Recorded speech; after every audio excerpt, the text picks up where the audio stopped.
Welcome to Dishing Up Nutrition. Today's podcast is brought to you by Nutritional Wheat and Wellness. We are located in Minnesota. We're a local company that prides ourselves on educating and counseling people to better health and wellness. Our topic today is a very timely one, staying strong for the cold and flu season.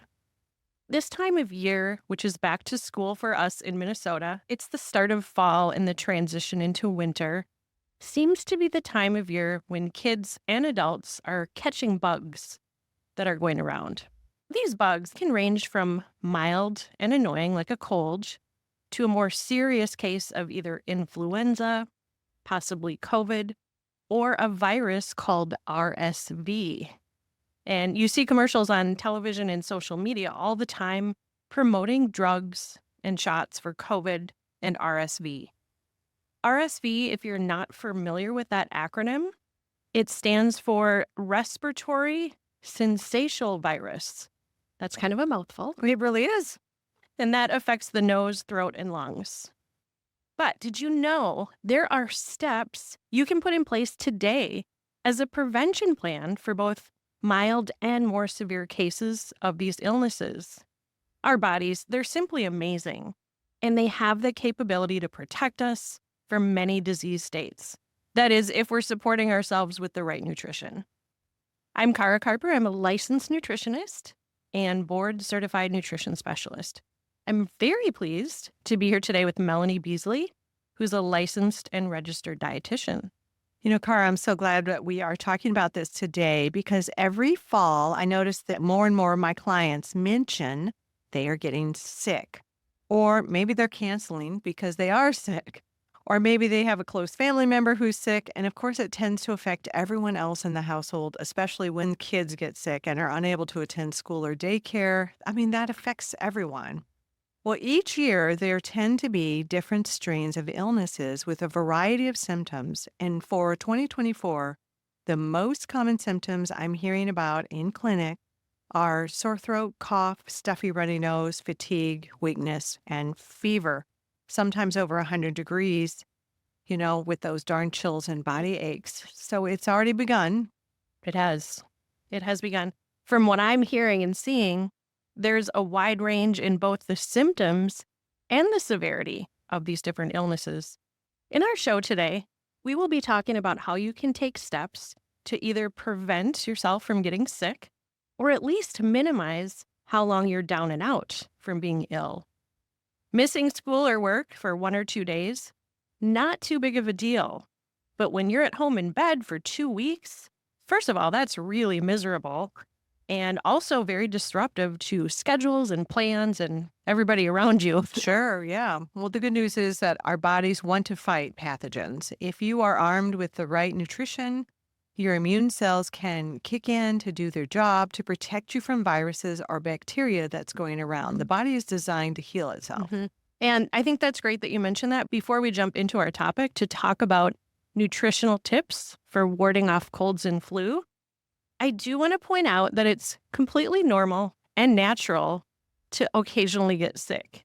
Even with a healthy immune system, let's just say you're exposed to a new virus or bacterium, you may get sick once in a while, 1 or 2 times per year. That's nothing to be concerned about. Mm-hmm. That's normal and natural. Sure, it's natural.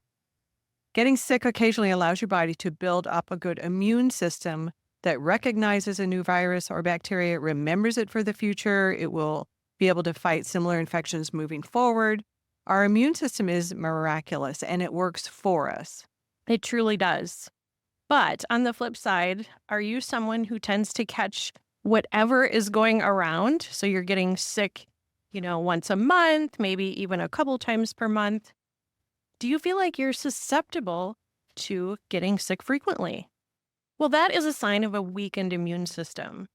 And there are steps that you can take to build up and protect yourself. It just takes the correct nutrition and sometimes some additional supplements. Yeah. So, Cara, we all have heard to wash our hands, practice good hygiene. If you have cold and flu symptoms, cancel your appointments. We want to get enough sleep and drink enough water. What are some other lifestyle or nutritional tips that people might not be hearing or reading in the news or on social media for a strong immune system? The first one that comes to my mind is to eat adequate protein. High quality animal protein that contains all 9 essential amino acids. And examples are eggs, meat, fish, and poultry. That protein works like magic on our immune systems. And Melanie, I sometimes think of you as the protein expert. I know that protein is a very important part of the meals that you eat, not only for immune support, but for bone health, to maintain muscle mass, and I imagine for energy, moods, and metabolism. I would say a bonus for everyone listening is that protein supports tissue growth for hair, nails, and skin. Yeah, the older we get, the more we're concerned about our skin. I've learned a lot from you just about the quantity and the quality and the importance in so many different areas of our bodies and brains. Yeah, protein rules. So I'm a big fan of protein for everything, but it also helps our immune system. And for our purposes today, I think it's important that we emphasize protein. And like you said, we want protein that has all the amino acids, and that's going to be from an animal source. That's your best. The other, plant sources, they add to your sum total, but they're not as readily absorbed. So we want that animal protein. Yeah, in fact, I just heard an interesting statistic about this is an example of a plant protein. I believe it was 6 cups of cooked quinoa was equivalent to a 3-ounce fillet of steak as far as quantity of usable Wow. protein. You start adding up how much carbohydrates that is, and calorically, it's way too much fuel, way too much carbohydrates. It's going to give you a blood sugar rise like you wouldn't believe, which in turn affects your immune system when we have that Yeah. blood sugar peaking. Correct. I just thought that was interesting. That is because so interesting. nothing against quinoa. We love, I quinoa. love a and little quinoa. maybe approximately a half of a cup of cooked quinoa to not overdo the carbohydrate content. Yeah, it's funny you say that because lunch today, I do homemade, I make my own tabbouleh, and I make it with quinoa instead of bulgur because I'm gluten-free. So I measure out cooked quinoa in a half a cup in my little muffin tins and freeze it. I shouldn't say muffin tins, they're silicone. Freeze it so I can pop out half-cup discs. So I can keep track of when I add that to something, how much quinoa am I actually getting? That's a fantastic idea. So is the silicone muffin holders that you have, Mhm, is that muffin cups. approximately like a half of a cup? It's would be not. I level? use my half a cup measure Okay. and measure it into, I do that for quinoa. I do that for when I Instant Pot a bunch of beans. Great tip. Then I throw in the mint and the parsley and all of that. Fantastic, Melanie. All right. So all of you listeners, are you kind of wondering, how does eating 3 to 4 ounces of grass-fed steak or a piece of chicken, how is that going to support my immune system? Protein contains essential amino acids that we cannot make in our bodies. The National Institute of Health states that a deficiency of protein or amino acids has been known to impair immune function and increase the chances of getting an infectious disease. Melanie, can you please explain the sciencey version of how protein boosts the immune system? Sure. The amino acids you're getting from beef, chicken, eggs, fish, lamb, animal products, whole milk, dairy products, they activate T lymphocytes, B lymphocytes, and natural killer cells and macrophages. And this is your immune system. Yeah, great. Thank you. Those are all a part of our white blood cells. And the white blood cells make up a large part of our immune system. Their job is to help fight off infections. Another interesting fact is that people who have a diet low in meat often have a lower white and red blood cell count, which can make it harder to fight off and destroy viruses and bacteria. Yeah, it's really interesting. And it makes a lot of sense, especially because we know that meat contains the minerals iron, zinc, vitamins B6 and B12, which play a crucial role in warding off infections. So it stands to reason, really. And I encourage my clients to do even more than 4 ounces at a meal. Yeah, you've mentioned that before. Maybe is a palm size a better indicator? It depends on the or- palm. I mean, that's kind of an iffy. Some people's palm sizes are 3 ounces. I always encourage people, weigh it out. See what you're actually getting. I make sure I'm getting 5 ounces at a meal, Yeah. sometimes 6, sometimes even more than that. It really depends. weigh it out, weigh out the cooked version and see how much you're actually eating. Because it could be to increase your immune system, it could be as simple as getting more protein. Absolutely. And in the past, I think there was a myth that we could only utilize a certain quantity of protein at a given sitting or a meal. Well, I think But that applies more if you're looking at protein powders. You don't want more than 30 grams yeah, in a sitting of a powdered source. But the body's kind of amazing. When it comes to meat, it can utilize it a lot better than we previously thought. yeah, I've been reading that research, upwards of more than 6 ounces even in a serving. Well, I bet our listeners have heard about taking the mineral called zinc during cold and flu season. We need adequate levels of zinc for the development and function of immune cells. And, during this time of year, cold and flu season, it's even more important to have adequate levels. Did you know that 75% of Americans are deficient in zinc? What are some signs of having a zinc deficiency? Well, common signs of not having enough zinc are going to be the low immune system, especially if someone tends to catch things going around that are respiratory. Have you ever had a cut or wound that seemed really slow to heal? Sometimes that's a sign of a zinc deficiency. Also, hair thinning and hair loss. Another one is white spots on the fingernails. I remember my mom teaching me that when I was a kid. I used to get white spots on my nails, like a lot of white spots. Oh, Sure my enough, goodness. we would add in a zinc supplement. And it took a while. It takes a while for those nails to kind of have regrowth, Yeah, but the white spots would disappear. that's great. I do ask my clients if they work a lot with their hands, because if they're dinging and banging their hands a lot, then. But if they don't, and I see those white lines and they say I'm sick all the time, sometimes we just add in a zinc supplement and see if it improves. But I really love food first, so I encourage them to start eating more protein, which is an excellent source of zinc. And here's a really interesting sign of being low in zinc as well: not having a great sense of taste or smell. People with low levels of zinc tend to have a lower appetite. And as we age, zinc levels decline, and it's common for the elderly population to not have a big appetite, especially for protein. So I encourage my caretakers of their parents to say if they have a low appetite, it could be a zinc deficiency. Sometimes adding zinc and suddenly their appetite improves, which means their nutritional status improves, and overall they start doing a lot better. I mean, that really is a vicious cycle because the elderly population, chances are they are low in zinc, which causes poor appetite. And then protein, especially meat, is one of those foods that's highest in zinc, especially grass-fed meat. Other sources of zinc from food would be seafood and pumpkin seeds. Those are high in zinc. Love some pumpkin seeds. What do you recommend your clients if they show signs of zinc deficiency, some of the signs we just talked about? Maybe they just want to really get on top of their immune system and bump up their levels during a certain time of year, like the cold and flu season.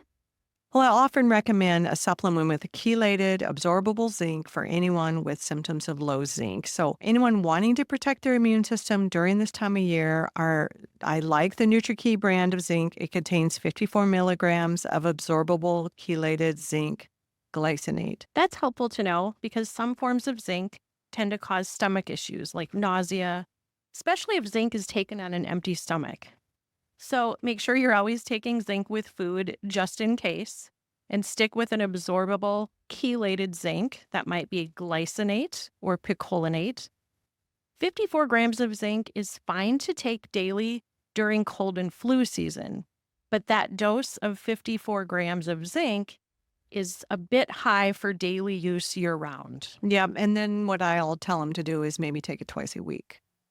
So for my clients who like to use zinc every day, we have a zinc which is 15 grams, and it's important to keep that balanced ratio in your body of zinc to copper.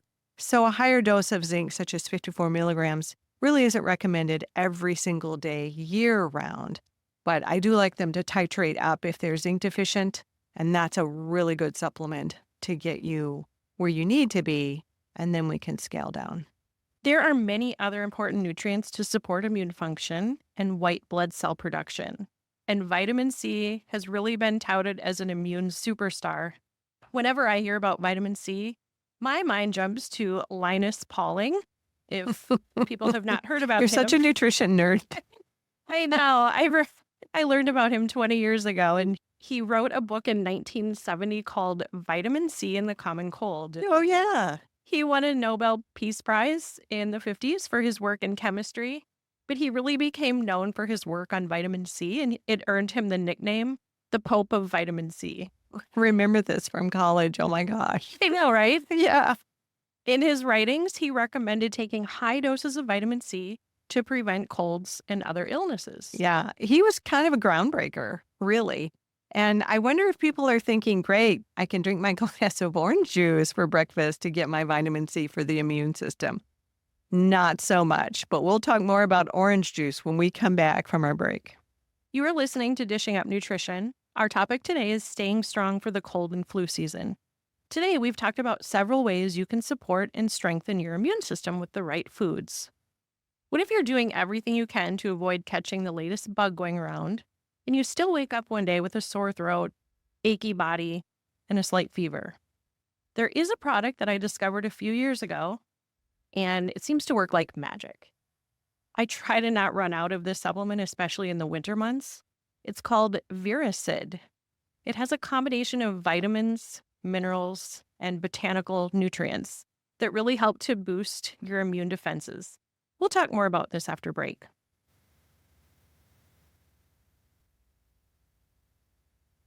Welcome back to Dishing Up Nutrition. I'm Melanie Beasley, a licensed dietitian, here with Cara Carper, licensed nutritionist. Cara mentioned a supplement called Viracid that can be helpful in warding off viruses, but it works best if it's taken at the very first sign of illness. And if you start taking it as soon as you notice you've got that sore throat or runny nose or you're popping a fever, will often prevent the virus from becoming full-blown. I have to say, my husband came home and he's exposed to people all day long. And next day started developing sore throat, cough, low-grade fever. I did the instructions on the back of the Viracid, and within 24 hours, it's magic. It really is. It's actually the first time I've used that one. There's another one that I use, but I'm a believer. I am as well. And like you said, the instructions on the bottle do say to take 2 capsules. This supplement, it's a professional brand by a company called Orthomolecular. That just means that it's really best to purchase it from a licensed practitioner. Not Amazon. Correct. So much fraud. So much fraud. A lot of Scary fake, stuff. low quality products. So just kind of wanted to throw that out there. But yes, just like Melanie said, how her husband took it, the best way to take Viracid is at the very first sign of illness, but take 2 capsules upon every hour. And I know that sounds like a lot, but that is really how it has its efficacy. Whenever my family and I use it properly this way, Yeah, it works. it works. Every time. And Mhm. like you said, within about 24 hours, we are feeling healthy and back to normal. So really that key is just being willing and trusting that it's safe to take 2 capsules every hour. I've taken up to probably 14 capsules in a day. Yeah, it can sound alarming, but you have to remember these are food extracts and herbs that are in there. You're not going to have any of the side effects of this pharmaceutical, but it does have to titrate up in your system to do what it's supposed to do. Correct. And it's obviously being used that way short term. Yeah. So back to vitamin C in orange juice. We were talking about getting enough vitamin C. And so a lot of times people say, well, I start drinking orange juice. Well, I want to address that. Because vitamin C for the immune system, yes, is very helpful. The problem with orange juice or any type of juice really is that it's very high in sugar. So this is counterproductive. In fact, ounce for ounce, juice has the same amount of sugar as soda, and 1 ounce of juice and 1 ounce of soda contain 4 grams of sugar, which is 1 teaspoon. Yikes. So if you go to a restaurant or you're at a hotel and you're having breakfast in the cafe and you grab an 8-ounce glass of orange juice, that contains 32 grams of sugar, which is the same as spooning 8 teaspoons of sugar into your mouth, which you wouldn't do. And Melanie, I remember you gave one of your classes, you gave the participants a challenge. You encouraged them to squeeze oranges into a glass to see how much juice it would take to get, maybe 8 ounces. A typical restaurant glass Yeah. is really 10 ounces. I know I had a client that said it was 14 oranges for her to get the glass that Oh, she wow. typically gets. So that's a lot of sugar. We wouldn't sit down and eat 14 oranges at a sitting.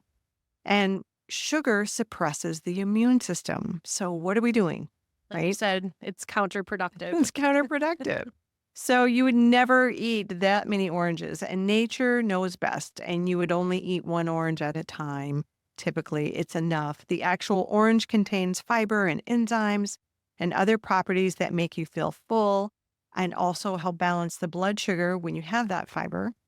But it's not natural to drink 8 ounces of orange juice. It's considered a highly processed food that raises blood Mhm. sugar. It seems like it's natural, but it's not natural to eat 14 oranges. And there's none of the fiber, Yeah, it's missing the good stuff, really. missing the good stuff.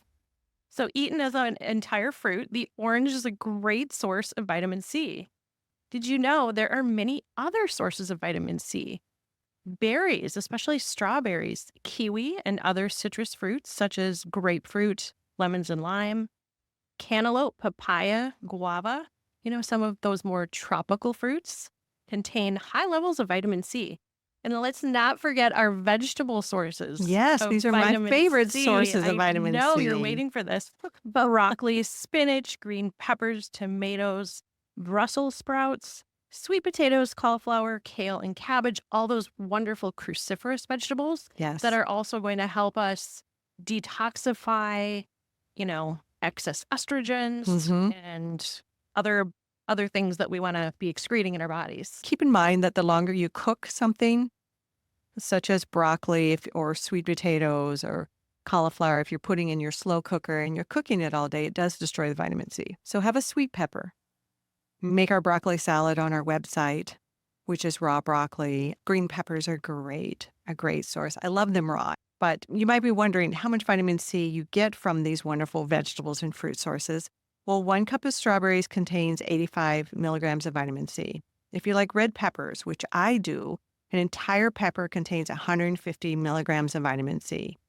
So eating a diet rich in colorful vegetables and fruits is going to help you get a lot of this powerhouse nutrient and help your immune system. So I challenge you listeners, go to your refrigerator, open your doors. How many colorful fruits and vegetables do you see? Because it's so much more than oranges. They're great, but we just gave you a very extensive list of other food sources of vitamin C. And variety is Yes. key for nutrition. All the colors of the rainbow. As Linus Pauling discovered back in the 1970s, the higher doses of vitamin C are most beneficial for preventing colds, the flu, and other infections. Did you know that the original recommendations from the National Academy of Food and Nutrition Board, they established what we call the RDA. The RDA stands for Recommended Dietary Allowance. It's a guideline on how much we need of certain vitamins. The problem with the RDA is that it's not updated regularly. It was originally based on preventing major diseases such as scurvy. It's the minimum. It's the minimum to prevent disease. It's not the level for optimal health. So we have to keep that in mind. And scurvy was a disease that sailors would get when they were at sea for a length of time and didn't have access to fresh food. So they acquired extreme vitamin C deficiency, and this would cause awful pain, illness, and death. Of course, we don't deal with that today, but the RDAs for vitamin C are currently not much higher than the amount needed to prevent scurvy. I have to say, from college days, I remember the story of sailors, and they were called limeys because they would bring limes on the ships with them because they would last a long time and they could get their vitamin C to prevent this disease. That's once they discovered what was Correct. causing the Yeah. illness. Mhm. Interesting. Limeys. Isn't that funny? That's a good tidbit. Well, doesn't it make more sense to focus on how our health can be optimized versus just preventing diseases like scurvy? To prevent scurvy, 60 milligrams of vitamin C is needed from the diet each day. Research is pointing to increasing that amount quite a bit for optimal health. That's when it comes to cancer prevention, heart health, and of course, preventing infections. And according to Nobel Prize winner Linus Pauling, a daily supplement of 1,000 milligrams of vitamin C can reduce the risk of colds by 40%.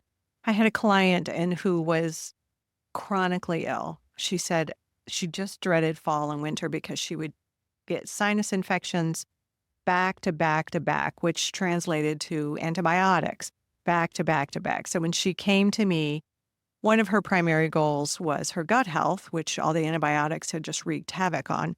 But also, she was sick and tired of being sick and tired. So we straightened out her gut health. She had the white lines on her fingers, so she wasn't eating any produce. So I really worked with her, and we did vitamin C supplementation, zinc supplementation, good probiotic, and she went through the whole winter without one sinus infection, not a cold, not a. It really is helpful for your immune system. Food matters. That is fantastic. I bet she was so pleased. She was. And she brought me a little bouquet of flowers. Well, She was so happy. So that's I a was too. huge improvement. Huge. I mean, you just can't live your life. Mhm. So an important point with vitamin C is getting the correct form. And for my clients, I like the NutriKey Complete C 1000 as a daily supplement. It's not hard on the digestion, and it works really well to maintain immune function. So during cold and flu season, or if you feel like you're coming down with something, it's a good idea to boost the amount, and it's safe to take 2,000 milligrams or more of Complete C. I also like the form of it because if you take straight ascorbic acid, it's in the name, it's Mhm. acid, and so it can affect gut health. Yeah. That makes a lot of sense. So you do want something that's a little buffered or has a ascorbate Wow. form. So the quality is very important. I think so, especially if you've got someone with a tender tummy. I also like our liquid vitamin C that comes in a dropper form. It's called liposomal vitamin C 1000. In my brain, I think of that as a pre-digested form of vitamin C. So instead of needing to go through the intestinal tract to be absorbed, the liposomal form, it's already absorbable in a liquid dropper.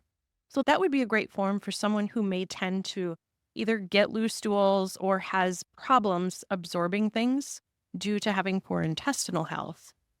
So we're going to just kind of switch gears a bit, but on the topic of intestinal health, Melanie, can you explain how the health of our microbiome can affect our immune system? Sure. It's so important that approximately 70% of our immune system is located in our intestinal tract. What does that mean? Well, if you have a history of being on antibiotics or anti-inflammatory medications, think Advil, naproxen, any of those, aspirin, or perhaps you ate a lot of processed foods, drank alcohol, soda in your earlier years, you probably have an intestinal tract that could use some healing. If you're just learning about the connection between your intestinal health and your immune system for the first time, you can still take action right now to start healing your gut. Your gut or your intestinal tract is the starting point of your immune system. And you want to be protected from pathogens like bad bacterium or viruses that are going around.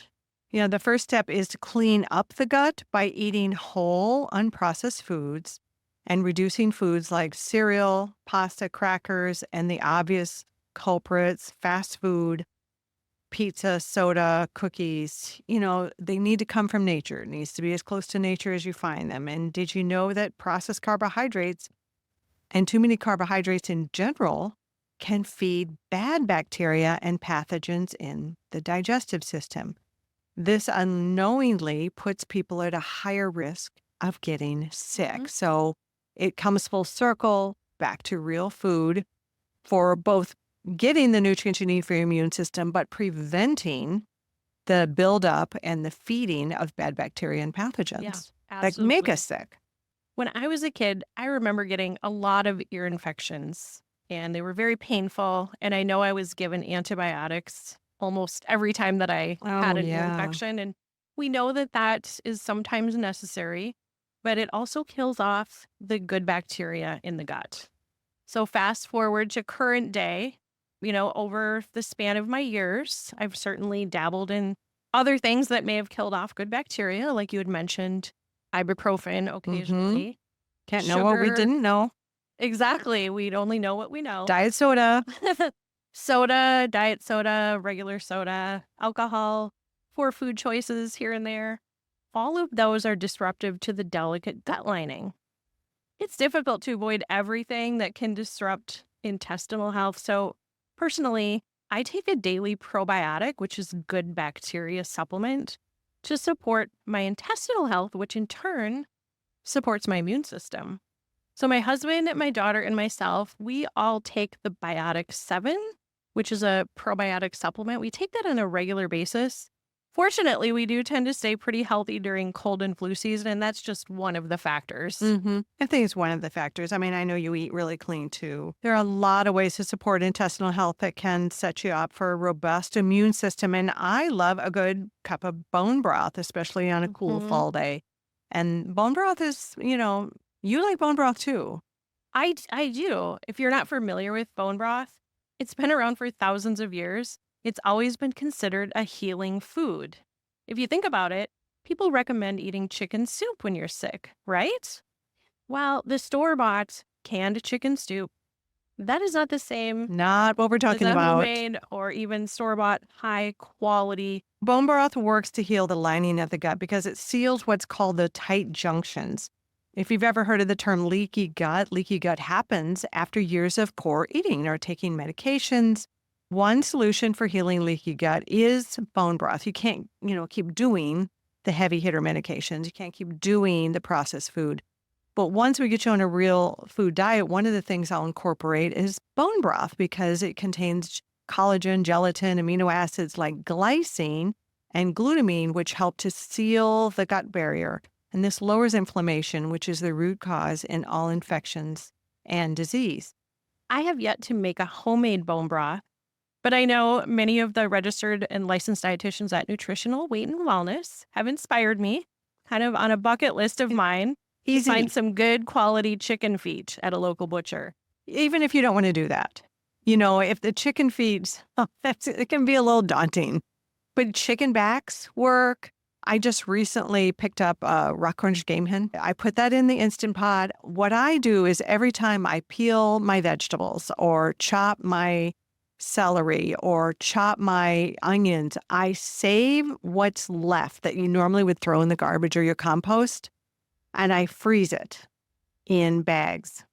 So it's already been washed, freeze it in bags. Once I get a good bag of that, and then I used a rock orange game pen, but you can use a whole chicken.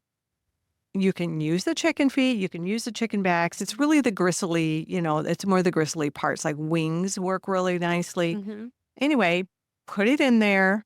I Instapotted it for, I think it was 45 minutes, and I dumped all my frozen stuff in there. So you take your chicken pieces and you put it in there. You fill it with water, tablespoon of apple cider vinegar, all of that, the scraps that I had frozen, cook it up. And it's fabulous. You can put it in a crock pot and leave it for 24 or 48 hours. You have this beautiful golden goodness. You strain everything out, throw it away, and then you've got this wonderful, and it's good when you put it in the refrigerator and it's cooled down. If it's like gelatin, then you've got a really good healing bone broth. It's a great source of collagen. It's a free source of collagen, really, and gelatin. So it's fabulous. You heat it up. It's not gelatinous anymore. Yeah. That really is what Grandma made. Yeah.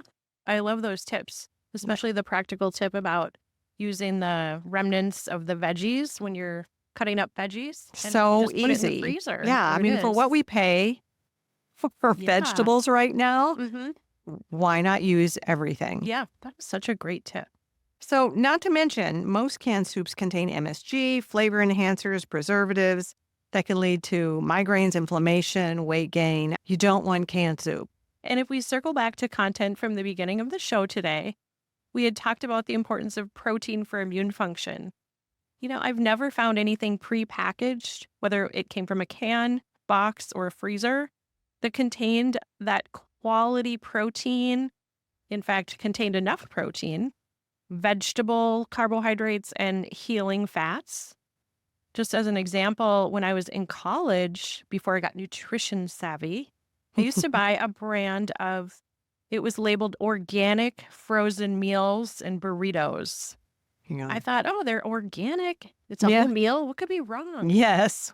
Well, they were very high carbohydrate, low in protein, low in fat, and what fats were in there were refined processed oils. So unfortunately, the term organic, you still have to be a detective. Correct. Is it organic canola oil? Correct. And, they were lacking in vegetables. Most of the carbohydrate sources were coming from potatoes, rice, or tortillas, which turn into a lot of sugar in the body. Well, Which compromises your immune system. absolutely. You think about how much better your body would feel if your immune system was not compromised and you nourished it with adequate protein, healthy fats, fresh organic vegetables versus packaged foods that not only don't provide nutrients that we need, but they also assault the body with chemicals like MSG and the chemical BPA. None of those will support your immune function. In fact, they're going to compromise your immune function. And before we wrap up our show, I just want to make one last connection that is really important. We had mentioned that foods or beverages that contain high amounts of sugar or high carbohydrates that are converting into sugar in our bloodstream. This is really fascinating how that affects our immune system.